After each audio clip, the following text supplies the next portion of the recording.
This episode is scripted by John Ruths and Newell Fisher and is narrated, recorded and edited by Newell Fisher.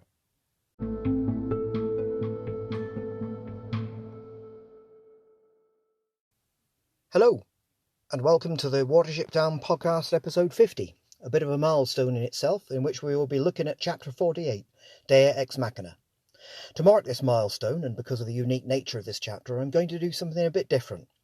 This episode is being recorded in my Shrew-do-do because, why not? I'm also going to try to record it in a rural Hampshire accent, God help me, rather than my usual contemporary received pronunciation. This seems to be a gentle rhotic accent, as it is used in a county on the eastern edge of the West Country. I was surprised at how little there is about it online. When it comes to British accents, the focus always seems to be on the extremes. My father's family come from Wiltshire, land of the Moonrakers, which borders Hampshire, so I should be able to give it a fair go. But before we get on to the chapter, I've seen a great review of the podcast on Apple. Quote, I absolutely adore this podcast. The production values aren't sky high, and every episode isn't needlessly 45 minutes long. It is just a joy to listen to. Very informative, enjoyable content.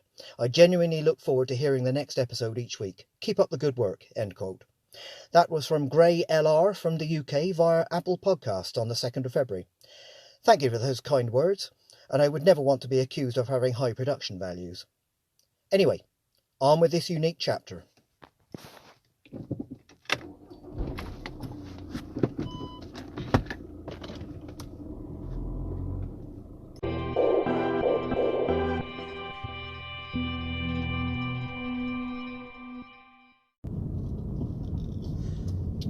Chapter 48, Deus Ex Machina.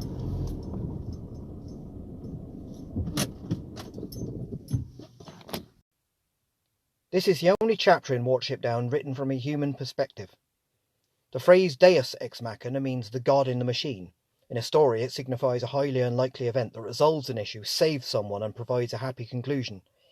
Many stories use this device. It is often employed in stories where a good turnout seems unlikely.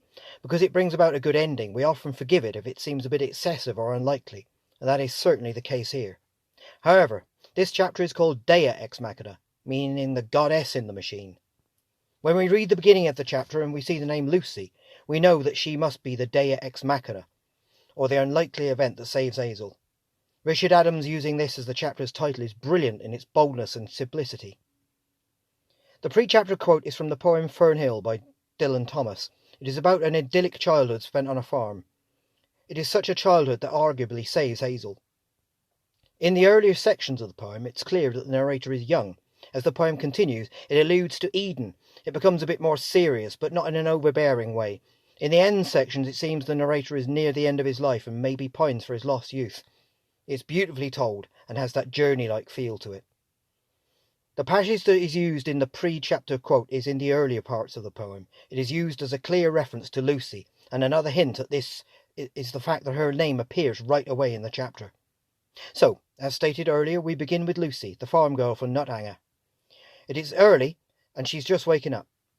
When we hear about the possibility of a dog barking, we can link it to when the farm dog was alerted and broke away as it tore off after Dandelion.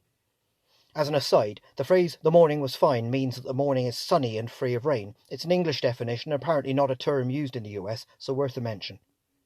Lucy is waking up, and she's thinking about various things that have been on her mind, and she's also taking in sounds such as the possible barking. We're treated to some free discourse, and we get to see in plain print all of Lucy's thoughts. This seems to be primarily done to introduce the Doctor as a character who will play a role quite soon. It also helps quickly acquaint us with this pleasant little farm girl. We really are seemingly in the middle of a novel about a girl's childhood in Hampshire, and the style totally reflects that. The abrupt change of narrative gear is almost Tarantino-like. Lucy hears a sharp sound, and it's a squealing. This gets Lucy up to see what the source of the sound is. Thinking it's most likely a rat, Lucy sees it's actually a rabbit. Having hutch rabbits of her own, some of which recently escaped her, are now on Watership Down fearing for their lives, we expect that Lucy will have some sympathy for any rabbit. This proves to be true, and Lucy has a brief confrontation with Tab, one of the farm's resident cats. Lucy takes hold of the rabbit that we know to be our very own Hazel. Just as with the adults at the farm, it's interesting how Adams lays out how she speaks English, reflecting her Hampshire accent. Hazel in her arms, Lucy encounters her father. He explains in his own way that to keep a wild rabbit in a hutch is a death sentence. Her father also defends what the farm cat was doing, and in reality is quite right. Her father asks Lucy to hand over Hazel. We, the reader, know what this means. Lucy cries. She knows her father is right, but she's understandably upset. Lucy wins out, and free discourse tells us that her father is quite proud of her. She is likely to go to grammar school because she is so bright. This really dates the half-century vintage of the story, as the grammar school system was replaced in most of the UK in the late 60s and early 70s. It also means Lucy must be of an age where this could be said of her with confidence, probably closer to 11, the age children go to secondary school here, than 5 when they start primary school. She wants to show the rabbit to the visiting doctor. Lucy goes upstairs, temporarily places Hazel in a drawer, gets some clothes on, and will soon meet the doctor. The dog is back, spotted coming up the lane by the doctor, and now we know that he is a Black Labrador. He'd clearly been in a fight. If nothing else, we know that General Woundwort did fight back, given the dog's leg bite and a scratched nose. We also learn, in passing, that the dog's name is Bob. The doctor, whose name interestingly is Adams, sees Lucy's mother first, and thinks he'll have time to have a look at Hazel. Hazel is given an impromptu physical exam. While Adams is a fan of providing us with multiple points of view, we don't get Hazel's thoughts at all. In this one chapter he is portrayed as humans see him, a dumb animal. The doctor acknowledges his wounded leg, which he received right there at the farm, a recent cat scratch, and reinforces for Lucy that this rabbit cannot live in a hutch. The doctor makes an offer. Lucy can go with him on his next house call, and Hazel can be dropped off in a location along the way. Safer for Hazel than the farm, and safer for the farm as well. Luckily for him, Hazel is dropped off on the single-track road that lies to the west of Watership Down, on the ridge between it and Hare Warren Down. The just dropped-off Hazel seems to have gone temporarily tharn, but comes to himself after about half a minute, and quickly gets away. As he departs, the doctor confirms his leg wound. Of course, we readers already know this. As Hazel is never named in this chapter, it simply confirms again who this rabbit is. The doctor states, quote, he could perfectly well live for years, end quote, and that seems quite hopeful. This rabbit has certainly earned this in our eyes, and it will prove to be the case, so even the doctor's observation is foreshadowing in a good way. Funnily enough, the chapter ends with the doctor making a reference to the song, quote, born and bred in a briar patch, end quote, from the 1946 Disney movie Song of the South. Brer Rabbit sung this after he tricked Brer Fox into throwing him into the briar patch. At the time the book is set, this song was only 25 years old. Interestingly, the film was re-released in 1972, the year Watership Down was published. This chapter is a fun experiment, purely from the point of view of humans.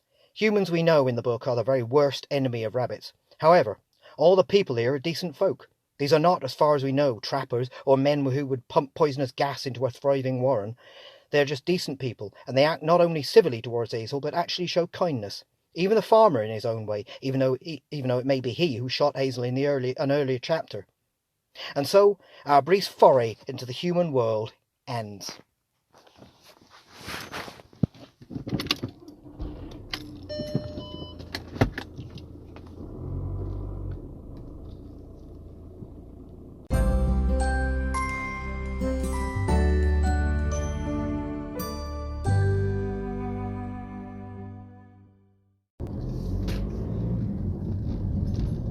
Next time, Hazel comes home.